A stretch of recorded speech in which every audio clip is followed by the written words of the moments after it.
हर खबर पर होगी आपकी पकड़। डाउनलोड कीजिए एबीपी लाइव ऐप। नमस्कार, एबीपी न्यूज पर हाजिर हूं मैं रुमाना इसार खान। नीतीश का गुस्सा, जी हां, आज विधानसभा में नीतीश का वो अंदाज दिखा जो पहले तो विधानसभा के भीतर कभी दिखा नहीं। राज्यपाल के अभिभाषण पर चर्चा के दौरान तेजस्वी ने नीतीश पर आरोप लगाया कि एक बार कॉपीराइट के उल्लंघन के मामले में उन पर सजा हो चुकी है। इसी बात को लेकर नीतीश का गुस्सा 7वें आसमान पर था। सबसे पहले आप नीतीश का ये गुस्सा किस तरीके से फूटा विधानसभा के भीतर, ये देखिए जरा। बकवास ही बोल रहा है। तो आप जांच करवाइए और इसके खिलाफ कार्रवाई होगी। ये झूठ बोल रहा है। मैंने झूठ दिया था। मेरा भाई समान दोस्त का बेटा है, इसलिए हम सुनते रहते हैं, हम नहीं कुछ बोलते हैं। और इसके पिता को किसने बनवाया था? विधायक दल का नेता, ये पता है? इसको डिप्टी चीफ मिनिस्टर किसने बनाया था? और जब इस पर आरोप आया, हमने कहा एक्सप्लेन करो।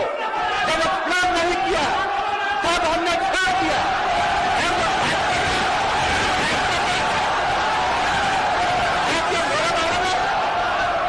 अगर है तो क्यों नहीं कोर्ट का फैसला है। हमने तो नहीं कहा था। ये सारे लोग एक एक बात को जानते हैं। कौन नहीं जानता है? अगर किसी बात के जानने के आधार पर अगर इसी तरह से हम चलो ना, हम बर्दाश्त करते रहते हैं, हम कुछ नहीं बोलते हैं। क्यों नहीं एक्सप्लेन किया था? क्यों नहीं 17 में एक्सप्लेन किया था? आज चार्जशीटेड है। आज सदन में शांति बनाइए। माननीय सदस्यगण, ये सब बर्दाश्त के बाहर आपने डिमांड किया है। माननीय मुख्यमंत्री जी, नेता सदन बोले। इसी पर बात करने के लिए सीधे रुख करते हैं प्रकाश कुमार। इस वक्त मेरे वरिष्ठ सहयोगी मेरे साथ मौजूद हैं। प्रकाश जी, ऐसा लग रहा है कि भरे बैठे थे नीतीश कुमार। चुनाव प्रचार में जितने बार हुए, सबका हिसाब आज विधानसभा के भीतर बराबर कर दिया। बिल्कुल, ये विधानसभा में भले ही राज्यपाल के अभिभाषण पर चर्चा हो रही हो, लेकिन सच्चाई यह है कि चुनाव की ही चर्चे से शुरुआत हुई थी बातों की। दरअसल ये गुस्सा जो था सिर्फ एक बात के लिए नहीं था, बल्कि तेजस्वी यादव ने बहुत सारे आपत्तिजनक बातें कह दी थी, जिसमें उन्होंने जब एक बार नीतीश कुमार एक भाषण में कहा था कि लोग 8-8 बच्चे पैदा करने के बाद बेटे की चाहत में और भी बच्चा पैदा करते चले गए। इस बात का जो गुस्सा था आज विधानसभा में तेजस्वी यादव ने ये कहकर निकाला कि नीतीश कुमार के पास सिर्फ एक बेटे है, दूसरी बेटी ना हो जाए, इसलिए उन्होंने बेटा ही नहीं किया। एक और आपत्तिजनक टिप्पणी की थी, उसके बारे में मैं नहीं कहना चाहूंगा, वो ठीक नहीं होगा। और दूसरी बात ये थी कि जो एक हत्या का आरोप बहुत पहले लगा था और उस मामले में हाईकोर्ट ने पूरे मामले को क्वैश कर दिया था, उसका भी जिक्र उन्होंने किया कि हत्या के आरोपी भी रहे नीतीश कुमार। यहां तक तो चुप रहे, लेकिन जैसे ही उन्होंने कहा कि एक कॉपीराइट के मामले में उन पर जुर्माना भी हो चुका है और देश के ऐसे मुख्यमंत्री जिनको सजा भी हो गई है, इस पर वो बिफर पड़े और फिर जो कुछ कहा वो देख सकते हैं कि किस तरह से नीतीश कुमार ने कहा कि ये झूठ बोलता है। और एक शब्द उन्होंने कहा कि मेरे भाई समान दोस्त का बेटा है, इसलिए हम बर्दाश्त करते रहते हैं। भाई समान दोस्त का बेटा, इसलिए इनको हम बर्दाश्त करते हैं। तीसरी बात उन्होंने कही कि इनके खिलाफ कार्रवाई होनी चाहिए क्योंकि ये झूठ बोल रहा है, इसकी जांच हो। और चौथी बात जो काफी महत्वपूर्ण रही वो ये रहा कि उन्होंने अंत में ये कह डाला कि काफी शर्मनाक है और ऐसी स्थिति उन्होंने तेजस्वी यादव ने कह दी है कि जिस पर आगे कुछ भी कहना मुमकिन नहीं होगा। इसके बाद काफी हंगामा हो गया सदन के अंदर में, हंगामा यहाँ तक कि हाथापाई की नौबत आ गई। अच्छा। वो भी विजुअल होगा, दिख रहा है कि किस तरीके से दोनों पक्ष आमने सामने हो गए। मैं लौटूंगी आपके पास। हाथापाई वाली जो बात आपने बताई है, तो ये जेडीयू और आरजेडी वाले एक दूसरे के बीच गुत्थम गुत्था हो रहे थे क्या? इस पर मैं आऊंगी, लेकिन मुझे लगता है एक बार फिर से जरा दर्शकों को देखना चाहिए नीतीश कुमार ने किस तरीके से जवाब दिया तेजस्वी यादव को। नीतीश का गुस्सा फूटा विधानसभा के भीतर, एक बार फिर से सुनिए। बकवास ही बोल रहा है।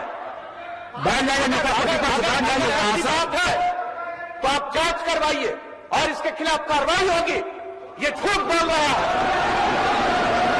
मैंने छोड़ दिया था, मेरे भाई समान दोस्त का बेटा है, इसलिए हम सुनते रहते हैं, हम नहीं कुछ बोलते हैं। और इसके पिता को किसने बनवाया था? लोकपाल में विधायक दल का नेता, ये पता है? इसको डिप्टी चीफ मिनिस्टर किसने बनाया था? और जब इस पर आरोप आया, हमने कहा एक्सप्लेन करो। जब एक्सप्लेन नहीं किया तब हमने छोड़ दिया।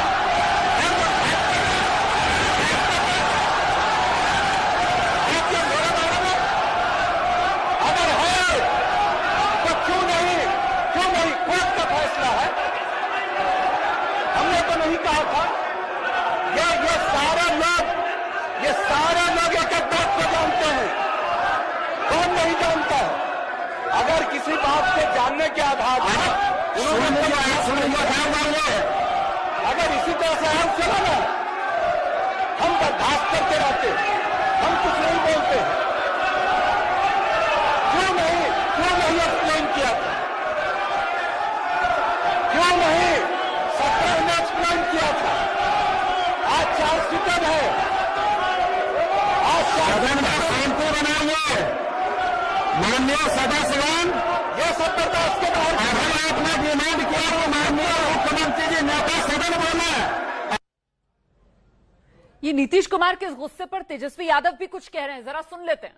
सरकार की फितरत है कि चोर दरवाजे से, पिछले बार भी है और इस बार भी चोर दरवाजे से है, लेकिन एक मर्यादा में रहने वाले लोगों को जो फैसला हुआ, हालांकि जनता ने जनादेश दिया, चुनाव आयोग का नतीजा आया, फिर भी हम लोगों ने स्वीकार किया और बड़ी उम्मीद से कि भाई मुख्यमंत्री जी के सामने जहां शुचिता की बात आती है तो शुचिता जो देश का सबसे अनुभवी मुख्यमंत्री है, चाहे नफा हो नुकसान हो,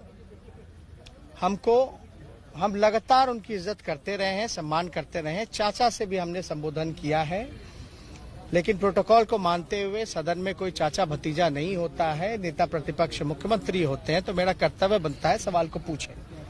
लेकिन चुनाव के दौरान कुछ लोग आपा खो रहे थे, अपना भरास निकाल रहे थे, बच्चे गिन रहे थे। तो मेरे अगर सवाल को लेकर के उन्हीं का कोट करते हुए हमने बोला था, सब लोगों ने सुना था, देखा था, वीडियो क्लिप भी है कि मुख्यमंत्री कह रहे थे कि बेटे के चाह में जो है बेटियां पैदा करते रह गए। तो हमने भी ये जवाब दिया कि ये मर्यादा और एक जहां तक बात की जाए तो ये शोभा नहीं देता किसी मुख्यमंत्री को और सबसे अनुभवी मुख्यमंत्री को कि आप बच्चे के बारे में या मेरे परिवार की बहनों को आप राजनीति में परामर्श में आप घसीट के लेकर के आए।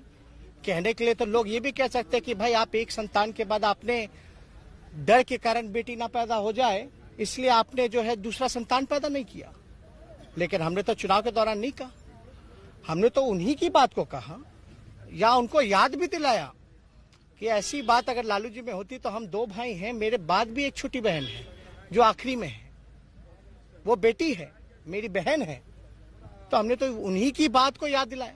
अगर मेरे बात को प्रोसीडिंग से हटाया गया, प्रस्ताव दिया गया, तो यानी मुख्यमंत्री की हार हुई है। इससे मुख्यमंत्री आप रिकॉर्ड में देख लीजिए ना, इस्तेमाल किया आपने, आप रिकॉर्ड में निकाल के देखिए।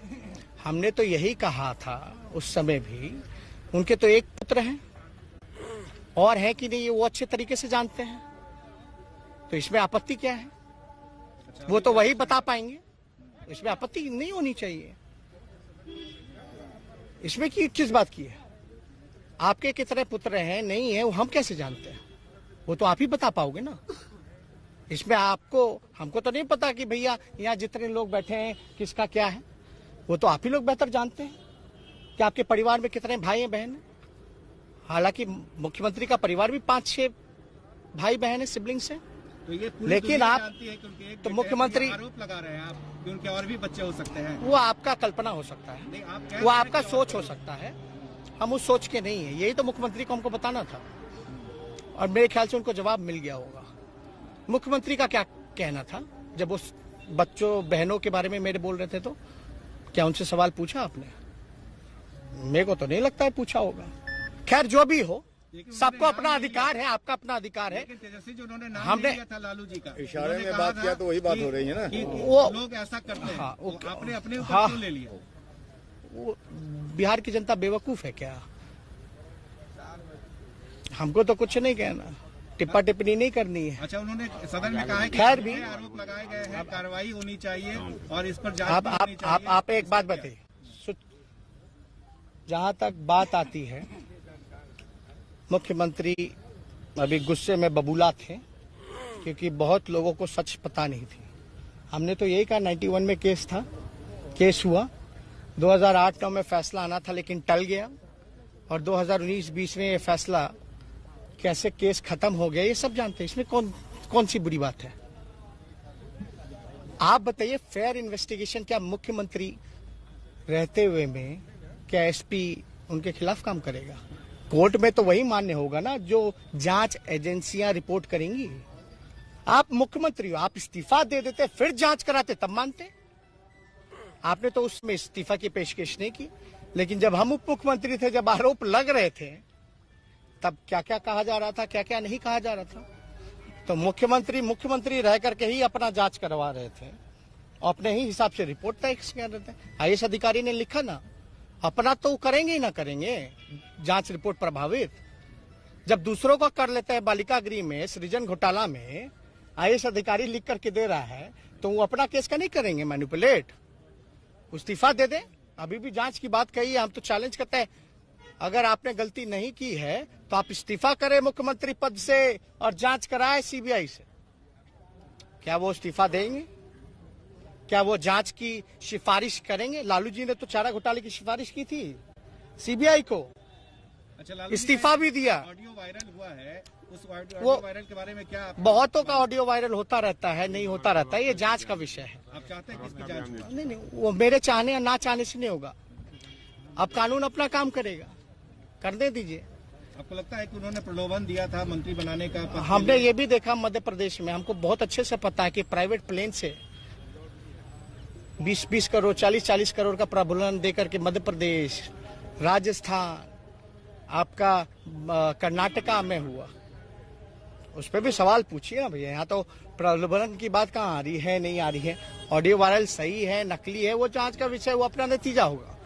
लेकिन भाई अद्भुत है, बिहार के मेवालाल चौधरी जो हैं, उनपे इस्तीफा लिया जाता है लेकिन अशोक चौधरी का नहीं लिया जाता। हमने तो सीजर का रखा है। वित्त मंत्री कौन था उस समय? सुशील मोदी जी। कॉन्स्पिरेसी का क्या मुकदमा नहीं चलना चाहिए उनपे 120B का? वो फाइनेंस मिनिस्टर थे और सरकार की तिजोरी से पैसा लिया जा रहा था। आरबीआई सीएजी रिपोर्ट में संजीत कुमार का मेल से लेकर के बैंक स्टेटमेंट हमने एक शाखा बता दी, कौन से बैंक से, शाखा से कितने पैसे उनकी बहन के अकाउंट में आए। तो ये तो जीतन मांझी क्या इस पे भी जो कह रहे हैं कि उनको भी आप स्थिर रहिएगा एक जगह से, तब तक काम होगा। बिहार का 3300 करोड़ रुपया सृजन में गया है। अब सुशील मोदी जी पर जांच क्या पूछताछ तक नहीं हुई?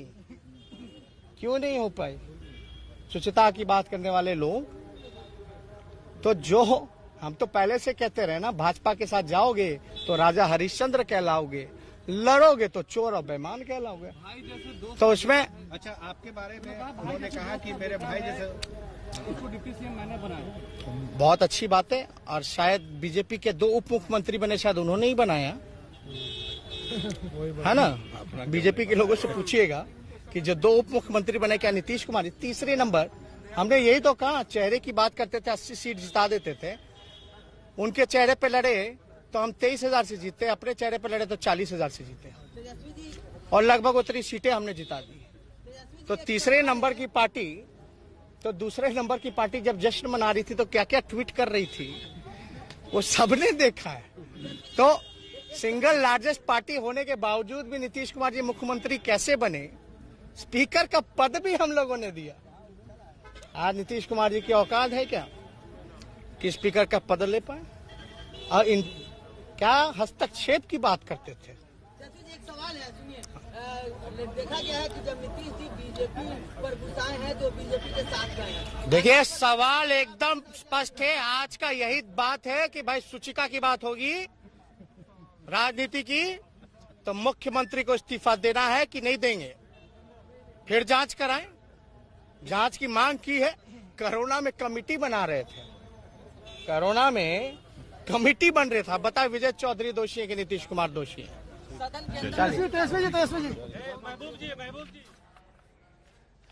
नीतीश का गुस्सा फूटा विधानसभा के भीतर और विधानसभा के बाहर आकर ये तेजस्वी यादव को आप सुन रहे थे। तेजस्वी यादव नीतीश कुमार की औकात की बात कर रहे हैं। तेजस्वी के तेवर राजनीति में बहुत तीखे नजर आ रहे हैं। तो बिहार विधानसभा में फूटा नीतीश कुमार का गुस्सा, सदन के भीतर दिखी हाथापाई, तस्वीरें आ गई हैं। हाथापाई देखे किस तरीके से हुई है विधायकों में आपस में विधानसभा के भीतर। और हम सीधे रुख करते हैं, हमारे साथ प्रकाश कुमार बने हैं। प्रकाश, इस पूरी खींचतान के बाद बाहर आकर तेजस्वी यादव ने जो तीखे तेवर दिखाए हैं, ये नंबर गेम का साइड इफेक्ट है जो नीतीश कुमार को भुगतना पड़ रहा है?